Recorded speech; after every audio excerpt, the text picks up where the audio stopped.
saludo cordial para todos ustedes. Yo soy la doctora Dania Prado, ginecóloga obstetra, y el día de hoy vamos a valorar el tema de patología de endometrio. Bien, debemos recordar que estas patologías principalmente se caracterizan porque van a presentar un sangrado uterino anormal. Dentro de este grupo ya habíamos hablado anteriormente sobre la separación que existe entre el sangrado uterino normal con el PAN-COIN. Sin embargo, debemos hablar directamente de la patología de endometrio, ya que dentro de este grupo de enfermedades tenemos la patología benigna como la patología maligna.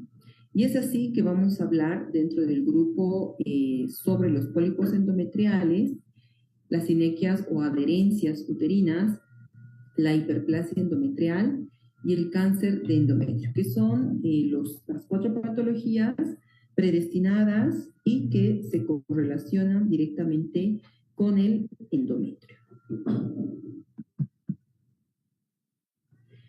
Bien, empezaremos hablando de los pólipos endometriales, cuyo nombre también es conocido como adenoma.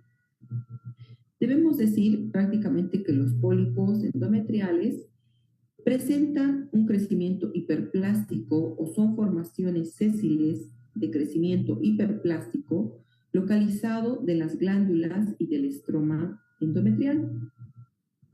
Estos se desarrollan con una proyección sésil o pediculada, como ustedes pueden ver en la imagen, ¿no? Tanto por histeroscopía como por ecografía, que tienen esta proyección sésil o pediculada del endometrio o de la superficie del endometrio.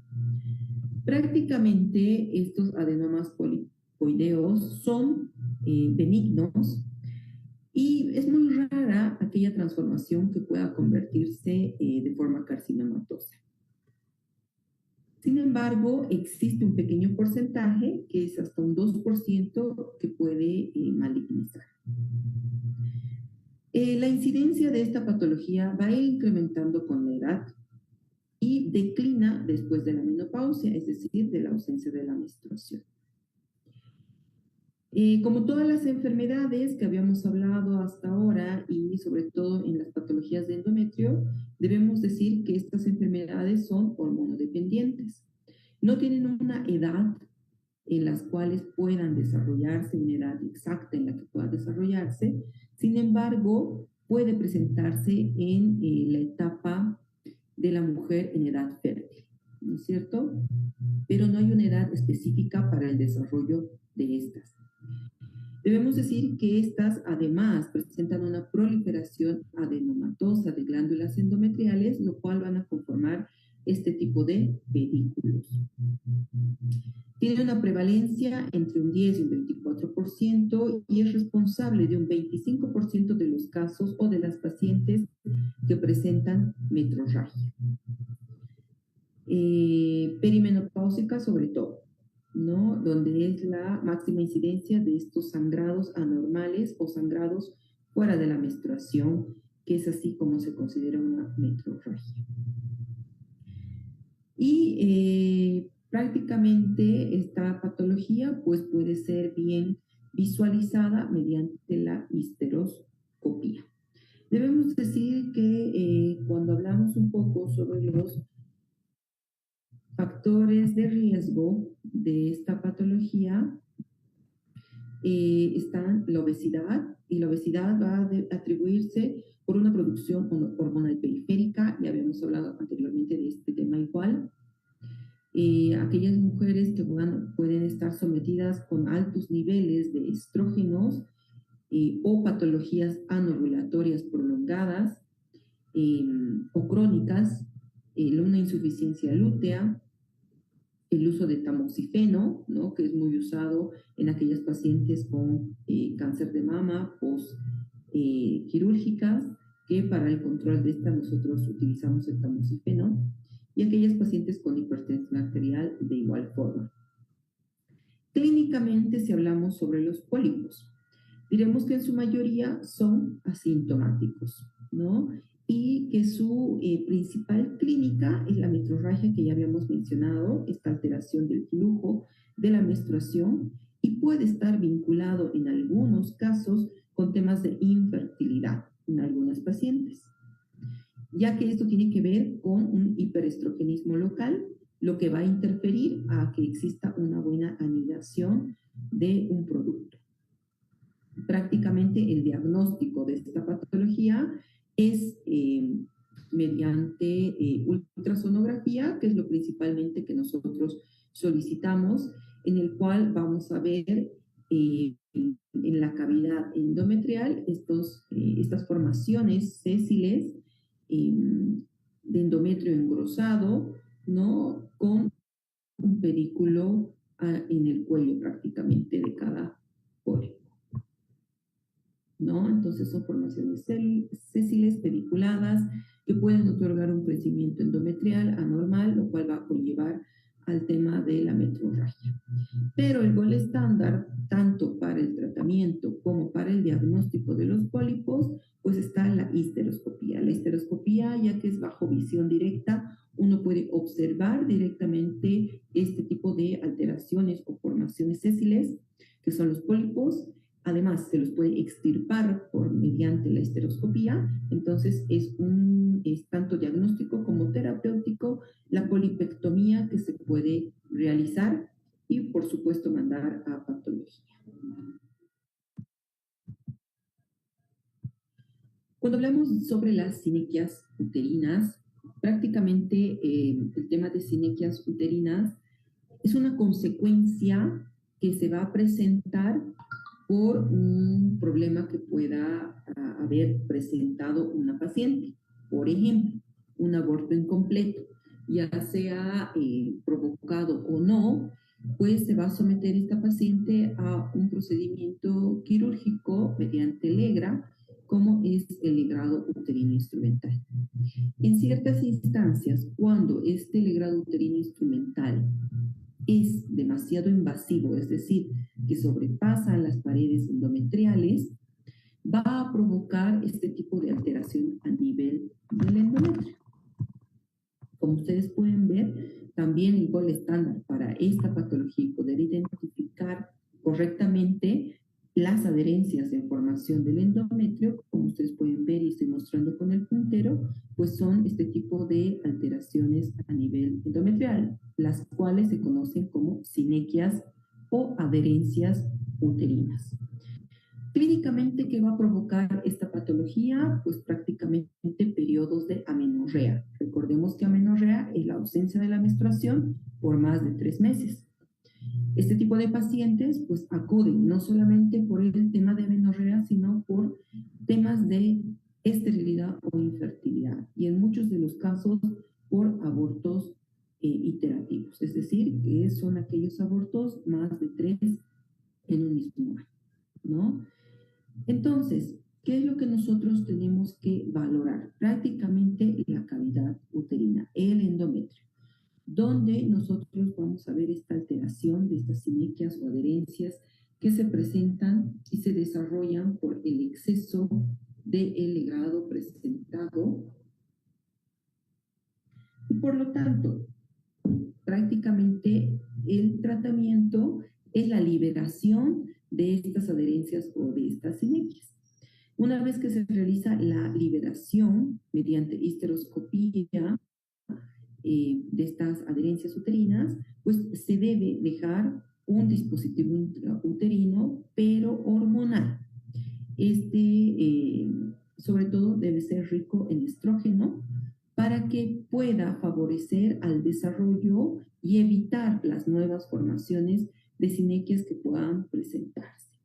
Una vez utilizando este tipo de tratamiento con levonorgestrel, dispositivo intrauterino con levonorgestrel, pues prácticamente el endometrio sana de forma adecuada, evitamos nuevas adherencias uterinas y posteriormente a este tratamiento, por lo menos en un mínimo de 6 a 8 meses de tratamiento, se puede esperar un deseo gestacional en cuanto a las pacientes que tengan el deseo gestacional, ¿no? Sin embargo, Este dispositivo puede permanecer de 4 a 5 años, que es el tiempo de duración que se presenta para que haya una regularidad normal de las menstruaciones y así estas pacientes vuelvan a presentar menstruación normal de forma cíclica y sin dolor.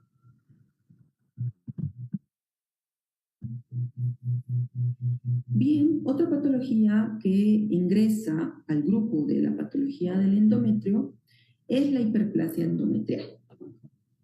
Debemos decir que la hiperplasia endometrial va a corresponder a una proliferación glandular irregular de forma, tamaño e incremento en la relación glándula-estroma cuando se compara con el endometrio en la fase proliferativa.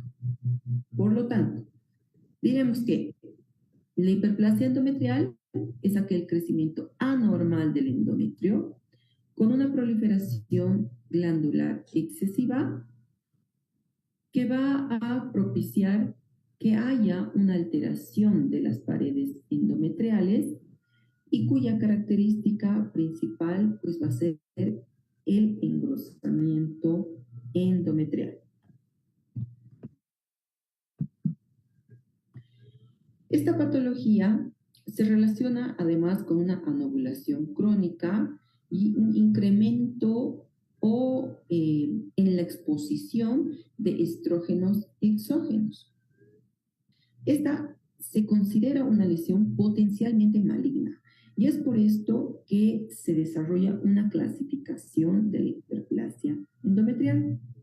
Prácticamente la hiperplasia endometrial se clasifica en dos tipos, sin atipia y con atipia.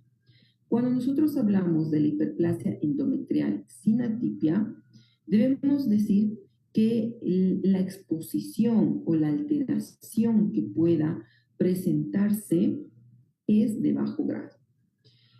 Cuando hablamos de esta alteración de bajo grado, además se subdivide en dos tipos, la hiperplasia endometrial sin atipia simple y la compleja. Cuando nosotros hablamos de una alteración simple, debemos decir que el tamaño glandular es variable con relación a la glándula estroma, que va a estar conservada y va a incrementar o va a ser mucho más abundante el estroma. Prácticamente la progresión a malignidad es menor al 1%, por eso que se la considera en bajo grado. Sin embargo, en este grupo de sin atipia también existe la compleja. Y hablamos de compleja cuando la arquitectura glandular va a ser irregular. La relación glándula-estroma va a estar incrementada y el riesgo de progresión a un cáncer endometrial incrementa a un 3 a un 4% en una progresión de 13 años. Dentro de este grupo también encontramos la hiperplasia endometrial con atipia. Cuando hablamos de atípica, nosotros debemos decir que la arquitectura glandular es irregular y que la relación glándula-estroma está alterada y está incrementada. Dentro de este grupo también se subdivide en simple y compleja. Debemos decir que la atipia citológica, pues prácticamente se van a evidenciar núcleos agrandados, hipercromáticos y con una dispolaridad mayor. Prácticamente el riesgo de progreso de cáncer de una hiperplasia endometrial con atipia simple es de un 8%, pero de una compleja ya se eleva de un 23 a un 29% en una progresión de 11 años.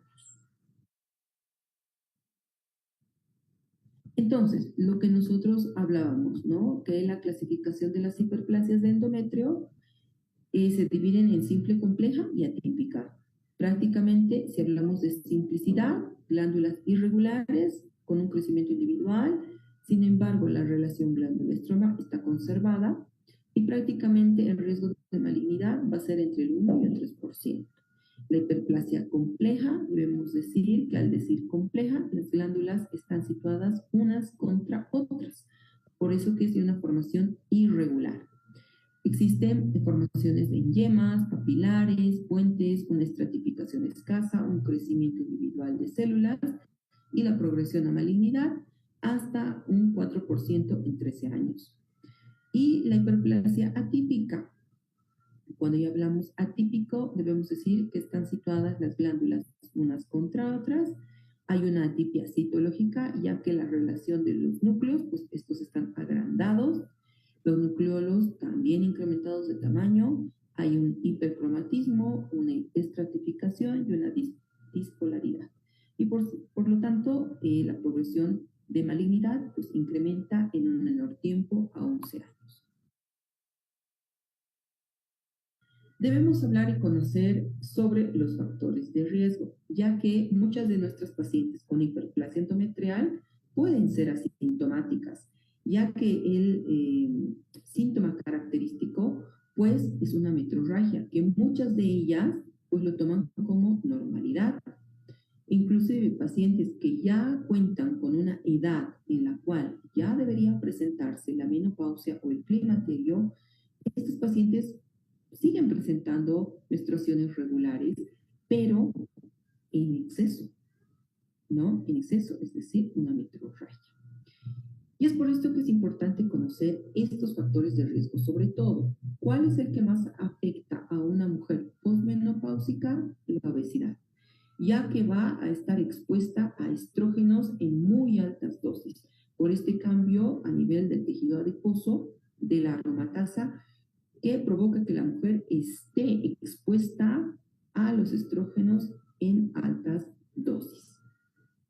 La edad, pacientes mayores de 35 años también están expuestas a esto, sobre todo si la menarca ha sido temprana. Entonces el tiempo de exposición a estrógenos es mayor. El hiperestrogenismo, pues el mismo hecho de estar expuestas a estrógeno por mucho tiempo prolongado, pues van a ser un factor de riesgo. El tamoxifeno, que ya lo habíamos mencionado de igual forma para los pólipos, en aquellas pacientes posoperadas por cáncer de mama, pues se les utiliza. ¿Qué provocan a nivel endometrial? Pues un engrosamiento irregular del endometrio, por lo tanto, mayor exposición a estrógenos y mayor riesgo de malignizarse. Temas de anovulación, como ser el síndrome de ovario poliquístico, que ya habíamos dicho que es una anovulación prolongada, ya que su hormona principal pues, son los estrógenos, y por lo tanto esta exposición estrogénica permanente pues, es lo que provoca también este riesgo. La diabetes mellitus, la nuliparidad, ¿no? Historia de infertilidad, inclusive en muchas de las pacientes, y la menopausia tardía y una menarca precoz, como anteriormente lo mencionaba, pues son estos los factores de riesgo importantes en la hiperplasia endometrial. Hablando sobre la clínica de la hiperplasia endometrial, debemos decir pues que se caracteriza por la metrorragia, que es el sangrado uterino fuera de la menstruación o con la menstruación, pero de forma abundante, ¿no? Llama la atención en aquellas pacientes que ya sean posmenopáusicas y que puedan presentar una metrorragia, y en muchos de los casos o casos avanzados pueden provocar dolor en hipogastria. El diagnóstico. Prácticamente el diagnóstico en estas pacientes debe ser mediante la ultrasonografía, donde nosotros vamos a poder ver que se encuentra incrementado el endometrio, ¿no? Recuerden que en una paciente posmenopáusica el endometrio tiene que tener una medición menor a 5 milímetros, ¿no? Por lo tanto, en aquellas pacientes donde el endometrio esté más de 5 milímetros, ya nosotros sospechamos, ¿no? Y cuando las pacientes tienen esta alteración de hiperplasia endometrial, normalmente este endometrio va a ser mayor o igual a 15 milímetros del grosor. Por lo tanto, es importante en estas pacientes la valoración del endometrio mediante la ultrasonografía. Otro estudio que nos permite determinar qué tipo de hiperplasia puede presentarse en estas pacientes, pues es la biopsia endometrial. La biopsia endometrial prácticamente es el gol estándar para determinar si es una hiperplasia simple, es una hiperplasia compleja, es una hiperplasia típica, es una hiperplasia atípica o es un carcinoma, por ejemplo, ¿no? Entonces, prácticamente, gracias a la biopsia endometrial, nosotros vamos a poder determinar a cuál corresponde. La histeroscopía, por supuesto, que nos permite valorar el grosor endometrial y también otros estudios como la tomografía o la resonancia magnética que también nos permiten valorar el grosor del endometrio. El tratamiento. Para iniciar un tratamiento, nosotros debemos conocer primeramente la edad de la paciente. ¿No es cierto? Recuerden que en pacientes mayores de 35 años puede presentarse esta patología.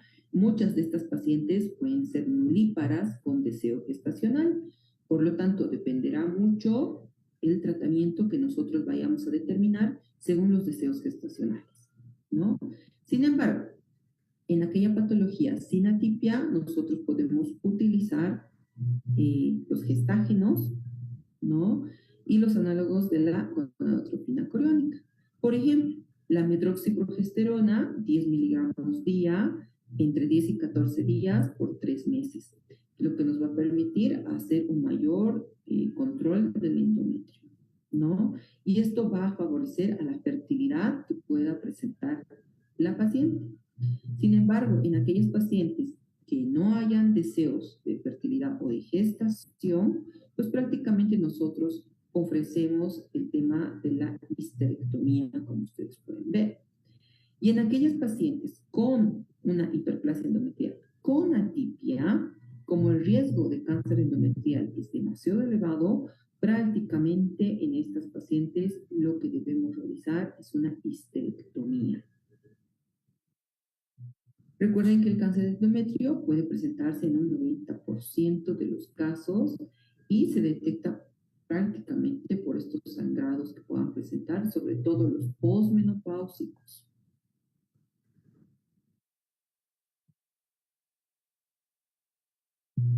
Bien, hablemos ahora sobre el cáncer de endometrio. Prácticamente el cáncer de endometrio se la va a definir como una neoplasia maligna. Esta neoplasia maligna o tumor maligno se va a originar del epitelio de la mucosa endometrial. Prácticamente, dentro de la epidemiología de esta patología, debemos decir que es mucho más frecuente en aquellas mujeres mayores de 50 años, cuya máxima incidencia puede oscilar entre los 55 y 65 años de edad.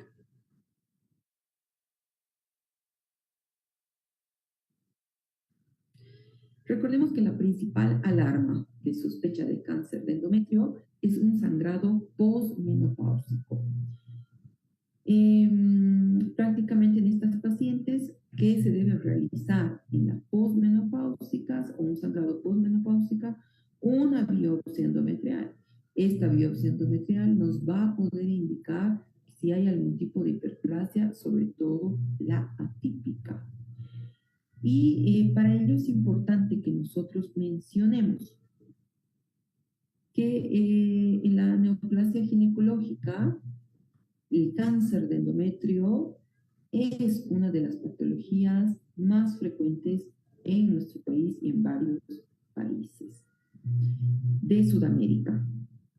Prácticamente se estima que afecta entre un 2 y un 3% de las mujeres a lo largo de su vida. Y que se va a desarrollar una mujer de cada 38 mujeres que ya se encuentran en la posmenopausia. Es importante por esto conocer y saber bien los factores de riesgo. Dentro de los factores de riesgo, pues encontramos la exposición al estrógeno, el hiperestrogenismo, la edad mayor a los 50 años, pacientes posmenopáusicas sobre todo, La obesidad, ya habíamos dicho que la obesidad pone en exposición a la mujer a estrógenos muy elevados por el tema de la aromatasa. El uso del tamoxifeno mayor a 2 años de tratamiento de control, la diabetes mellitus, la hipertensión arterial, el síndrome de ovario poliquístico por el tema que es una patología estrógeno dependiente, la terapia con estrógenos sin progesterona, la nulliparidad, una menarca temprana, una menopausia tardía. Los tumores que producen estrógenos son los que puedan propiciar al desarrollo de esta patología. Ya hablando sobre la patología, debemos decir que existen, o de la anatomía patológica, debemos decir que se presentan de dos formas. Las podemos reconocer en el estudio de la histerectomía, una anatomía patológica macroscópica y una anatomía patológica microscópica. Cuando hablamos de la patología macroscópica, esta se presenta como un tejido de color blanco, grisáceo, blanda, puede ser friable, van a tener puntos o zonas de hemorragias, de necrosis, y prácticamente estas se subclasifican en dos tipos, según su extensión y según su forma de crecimiento. Según su extensión, vamos a evidenciar que pueden ser bien circunscrita el cáncer o puede ser difuso. Y según su forma de crecimiento, pues puede ser exofítico, que es una de las formas más frecuentes que se presentan en más de un 50%, pueden ser endofítico, exoendofítico y superficial. Si nosotros hablamos de la patología microscópica, debemos decir que va a corresponder prácticamente a un adenocarcinoma en distintos grados de maduración y diferentes variedades evolutivas. Por lo tanto, tenemos varios tipos histológicos en este grupo, como ser el adenocarcinoma endometrioide, que este se presenta, es de los principales y el más común en más de un 90% de los casos. Su proliferación es mediante células cilíndricas atípicas, ¿no? Y pueden ser bien diferenciadas o indiferenciadas según el momento y la toma de muestra. Un adenocarcinoma mucosecretante puede ser de tipo papilar, el carcinoma de células claras, puede ser el de tipo mesonéfrico, el neuroendocrino, un carcinoma epidermoide, un adenocarcinoma con diferenciación pavimamentosa.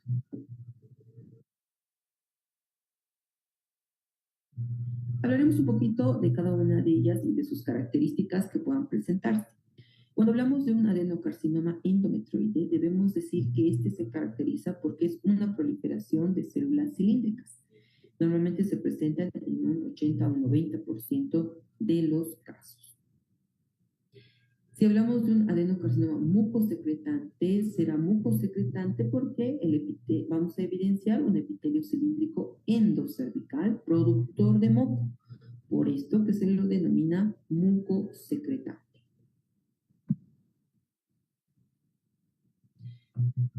Aquel adenocarcinoma papilar, debemos decir que la invasión, pues prácticamente es una invasión linfovascular que afecta sobre todo a mujeres mayores de edad, sobre todo aquellas pacientes postmenopáusicas. Incluso puede afectar a aquellas pacientes que no tengan una alteración o que no tengan temas de obesidad o exposición prolongada a estrógenos.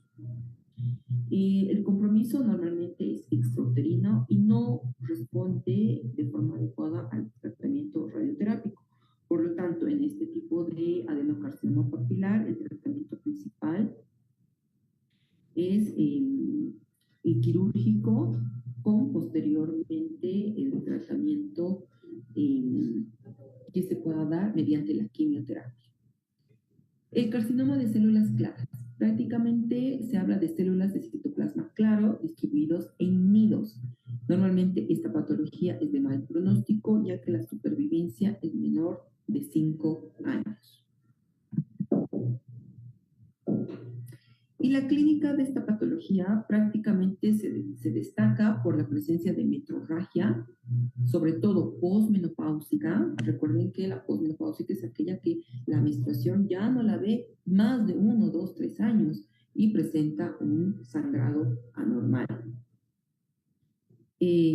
Pueden presentar además alteraciones como flujos acuosos o mucosos, y en etapas avanzadas prácticamente estas pacientes pues van a presentar intenso dolor en hipogastrio. Muchas de ellas conllevan anemia, edema vulvar, insomnio, caquexia, y muchas de ellas nos van a también expresar de dispareunia, y una dispareunia con presencia de sangrados muchas veces anormales.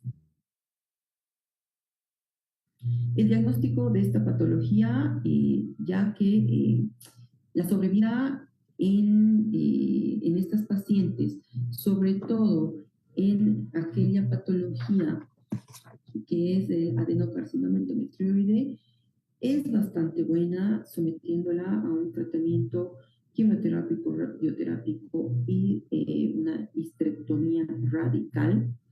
Van bien y tienen una buena sobrevivencia en más de un 87% de los casos. Sin embargo, el diagnóstico principal para esta patología, primeramente la ecografía transvaginal, en la cual nosotros vamos a poder evidenciar al Doppler color esta vascularización irregular, anormal, que ustedes están observando, ¿no? Es como la formación de un neovaso, un nuevo vaso, que estuviese alimentando prácticamente solo el endometrio, ¿no? Por lo tanto, al Doppler color en la ecografía transvaginal nos puede servir, y también la medición del endometrio. Principalmente la biopsia endometrial. Ya les había dicho que la biopsia endometrial para estas patologías es como el gold estándar, ya que nos va a propiciar el resultado exacto en estas pacientes y la característica o el tipo de carcinoma que estamos pudiendo evidenciar para poderlo tratar. La histeroscopía prácticamente que nos va a tomar una muestra endometrial de igual forma para un estudio patológico. La tomografía, por supuesto, en el cual nos puede decir si ya presenta invasión, ¿no? Invasión o no, pero sobre todo la alteración del endometrio, ¿no? En estadios avanzados nos puede dar la invasión de parametrios inclusive, ¿no? O de órganos adyacentes, al igual que la resonancia magnética. La estratificación del carcinoma de endometrio por la FIGO prácticamente sacan en 2009 esta estratificación, donde nosotros debemos conocerla, sobre todo para el tema de tratamiento terapéutico que nosotros todavía podamos ofrecer a las pacientes. Prácticamente el tema de quimioterapia, radioterapia e histerectomía radical, nosotros podemos ofrecerlo hasta el estadio 2A. Posterior a ello, pues prácticamente el tiempo de sobrevida en estas pacientes pues es menor a los 5 años. Como ustedes pueden ver en la gráfica, nosotros tenemos el estadio desde el 1 hasta el estadio 4. Prácticamente el 1A es un tumor limitado en endometrio, o con una invasión menor al 50% del miometrio. Por lo tanto, estas pacientes van bastante bien detectadas a tiempo, con una sobrevida mayor al 87%, como habíamos dicho hace un momento. Sin embargo, cuando ya pasan a un estadio 1B, ¿no? Con la tumoración mayor del 50% del miometrio, ya hay un mayor compromiso. Entonces, dependiendo del compromiso y a la evolución de cada paciente, nosotros vamos a tener una expectativa de vida diferente. El estadio 2 prácticamente es una extensión al estroma cervical, pero no se extiende más allá del útero. El 2A es una extensión sobre la serosa uterina y anexos. El 2B es la extensión hacia la vagina, parametrios, que nosotros ya los podemos evidenciar inclusive en la clínica, ¿no? Y a estas pacientes prácticamente ya la terapéutica es quimioterápica o radioterápica. El estadio 3, C1, que es una metástasis ganglionar pelviana, el C2, una metástasis ganglionar paraórtica, el estadio 4, que ya hay una extensión e invasión de la vejiga o de la mucosa rectal, y el estadio 4B, que ya hay una metástasis a distancia distribuida intraabdominal o por los ganglios inguinales. El pronóstico es importante que nosotros lo conozcamos. Mientras más avanzado sea el estadio, pues menor sobrevida, ¿no? La edad de la paciente también es un factor de mal pronóstico. En pacientes con una mediana edad, pues tienen un mejor pronóstico dependiendo del estadio que nosotros también hayamos detectado de la patología. El tipo histológico, los de tipo 2, por ejemplo, el papilar, el de células claras, el mesonéfrico, son los que tienen mal pronóstico, prácticamente una sobrevida muy corta. El grado de diferenciación tumoral también es importante conocerlo, el tema de invasión ganglionar de igual forma, la citología peritoneal de igual forma y el tema de los receptores hormonales para realizar el tratamiento.